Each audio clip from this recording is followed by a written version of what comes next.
Are you satisfied with your understanding of sustainability? If you are not, imagine a journey together, a pluralistic one, with academia, innovators, startups, NGOs, all looking for solutions to the greatest challenge of our time. My name is Samuele Tini, and this is the Sustainability Journey. We are going today to discuss small things that matter, and we are doing it with an expert that is coming from Iceland, and now she's based in the United Kingdom. Her name is Gia Arendottir, and she is a leading entomologist. She is a trustee of the Royal Entomological Society and also a program leader and a researcher at the National Institute for Agricultural Botany. Welcome, Gia. It is a wonderful pleasure to have you here. Thank you, Samuel, and thank you so much for having me. It's great to see you and speak about this. Thank you. Yeah. So, your research, when I stumbled and we discussed about your research, it's really struck me because, in sustainability, we are used to the big picture, the big numbers, the transportation system, the factories, but we forgot sometimes how nature works and which the small things that really sustain the cycle of our planet. And one of them is in agriculture, especially the insects. But before going there, can you tell us about yourself? Which is your background? Which is your story? Starting at the beginning, I grew up on a farm in rural Iceland where I was helping out with herding cows from when I was about 5 or 6 years old, and helping with the growing and the harvesting of crops and vegetables. And then I did travel the world, and I went to university, and I thought I wanted to go and save some endangered animals. So I went and studied biology and wanted to go and work with some nice cuddly animals like tigers or pandas. But in the end, I did some work in ecology, studying the ecology of insects and up in the highlands of Iceland for a while. And then I moved to the UK to do my master's looking at water beetles. And then I did my PhD looking at aphids in willow trees that were then being used for biofuel. And that's how I got back into agriculture and agricultural research. And realizing the importance of insects in agriculture, both as pests, but also as beneficial insects. And that's really where I've landed. I'm quite passionate about agriculture and the food system and the sustainability aspect of that. That's where I've really landed with my both professional and personal passion, I suppose. Wow, that is a very diverse and very rich. You have achieved a lot in the research. Now you have also the passion that is coming for your background and your early days in the farm, where you were seeing also Mother Nature cycles in action. The big problem is the population. Population is expected to grow to 11 billion and more within the end of the century. And one of the SDG number 2 is to end hunger. And to end hunger with a sustainable agriculture. I mean, the current pattern of agriculture, it's really, chemical intensive, pesticide intensive. That is out the dilemma. We need to produce more, but we need to produce better and with less harm to the environment. And that is where your research, I think, comes from. Can you tell a bit more about it briefly, and then we can discuss it? Because where and how we can really have sustainable agriculture, especially dealing with the pesticides and the insects. It's a really important point. If you think about a farmer and he's growing crops, and they've got so many considerations, and one of which is insect pests in agriculture. And a lot of yield losses happen before harvest. So both with pests and diseases, but also due to other abiotic factors like, drought and heat stress and other issues. And many of these then, work together to or against the farmer quite often. But my focus within that is the insect pests, and I focus quite a lot on aphids. And aphids are a problem both in terms of feeding on the plants. And if you think of them, they're sort of similar to mosquitoes in the way that they feed with a stylet that they thread into the plant, and they drink from the phloem of the plant and they get their nutrition from there. But when they do that, they use their saliva in a similar way to a mosquito does in a human to keep that phloem element open. And when they salivate into the plant, they can transmit viruses. And the viruses that they transmit into the plant are the things that cause the biggest yield losses.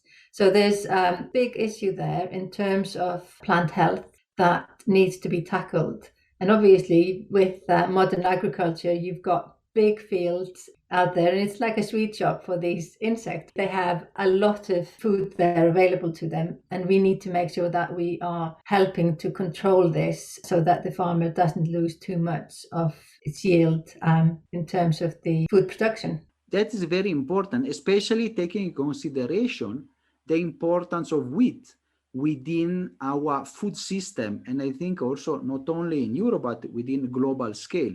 I think if I recall, it's the third largest cereal in the world for cultivation. It is the staple diet for many people. We think about from the pasta to the bread to to the chapati, samosas and others in different cultures. And, especially now with the transition towards a more plant-based diet due to the concern and the work towards decarbonization.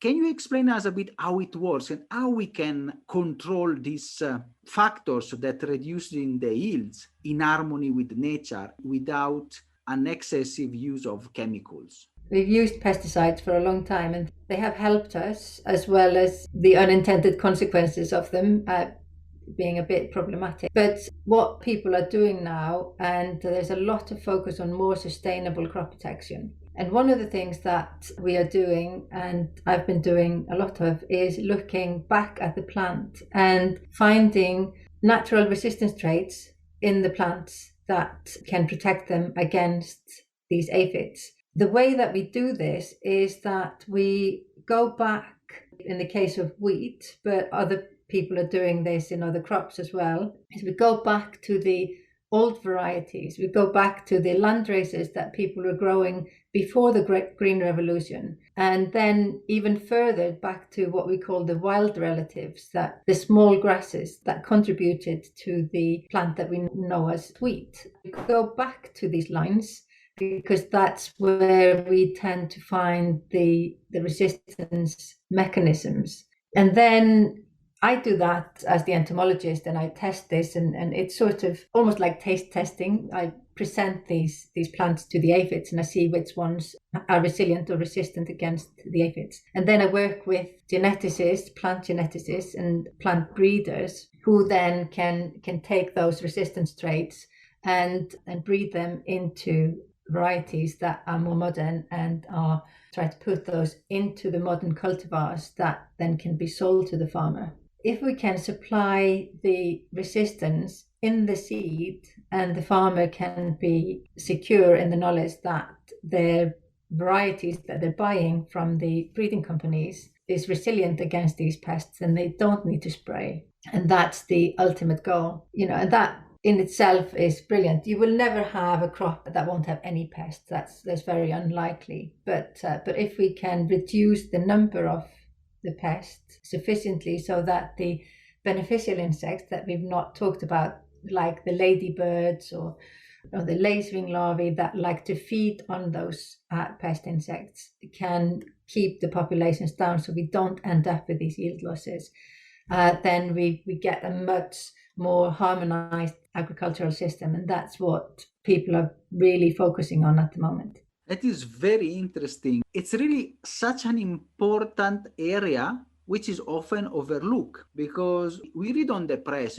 let's ban this, let's ban the other, because of course of the harms, that what you discussed about the harms for beneficial insects like the predator or even the pollinators. But how we can also have a win-win situation with farmers, especially, preventing them to lose yields. And this takes me to the next question, because if this is relevant, in the context of the established economies, where of course also farmers can have easily access to finance and support from the government. This reduction also on the dependence on pesticides and so the reduction of costs for farmer is even more important at the grassroots level here in the context of the emerging economy. Can you tell us a bit more how your research is impacting, for example, the farmers here at the grassroots level in Africa? Yes, so I've done a little bit of work with an African breeding company where we were looking at aphid resistance for wheat that is targeted at smallholder farmers. And I think wheat is not the main crop in Africa by any stretch, but it's a strategic crop because some African countries are still having to import wheat because people want to use that for the consumption. We had this project where we were identifying aphid resistance in the wheat varieties that were being used in Africa, and with a view to breed this into these varieties for the local farmers. And we always have to be mindful of using varieties that are locally adapted when you're working. So a variety that's bred for the European environment is not necessarily the best suited to be grown in, say, Kenya or Zimbabwe or Brazil for that matter. So it's very important to keep that local aspect in mind when you're working. And as part of this, because it was also about capacity development, because quite a lot of people are not aware of the issues surrounding aphids and not aware of how to identify them, to know when they are there, what effect they do. So we did quite a lot of training locally as well to help people be aware of the issue and to work more. So that's all ongoing at the moment. And hopefully this will become part of the program generally to include insect resistance in wheat production in Africa. But I know there are groups in South Africa, for example, that have been doing this for the Russian wheat aphid for a long time and have got some really good resistant varieties that they use in their wheat production. That is extremely important because although wheat, as you said, is not one of the fast cereal, as well here there's production, consumption of bread, and there is also a huge import. So it really helps also the small scale farmer in Africa. And I want to ask you, which is the impact? For example, we have discussed now how this can reduce the chemicals of application and others. Which is the impact, for example, of a resistant plant, and how far you can reduce your utilization of chemical, which is also can help also benefit the final consumer, which is exposed to less poison in a way. I think, the impact is on the environment is a great impact in terms of improving the health of the agricultural environment. And it saves money for the farmer in terms of not having to buy and utilize the pesticides. It saves on the carbon footprint when the farmers in the more developed world are having to use big machinery to go over and spray.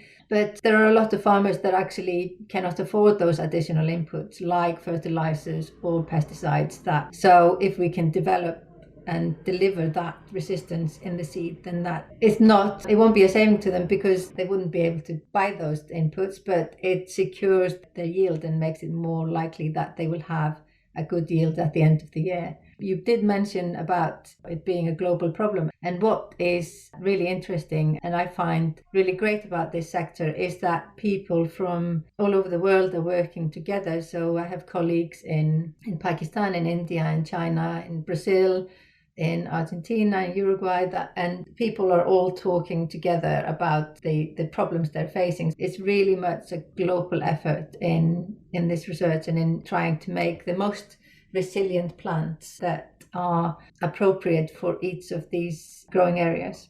Wow, that is really interesting for me because we often overlook and we think, oh, these small insects, they have nothing to do about sustainability. They have nothing to do about our main challenges. They have nothing to do about the discussion about planetary boundaries. I think from what you have taught us, because that was a very interesting lesson as well, it's all the way around because we need to really rebalance. If you want to rebalance, and especially in the UN decade for restoration, if you want to rebalance the ecosystems, we have to look at all these small circles all this system where it works, the natural world, and aphids are part of it. And overutilization of chemicals have disrupted ecosystem in a big way, and especially, in regards of pollinators, because that one was one of the biggest casualty of the utilization. It's really, for me, very important what you put, especially the carbon footprint, the work on the health of the agricultural environment. This is perfectly in line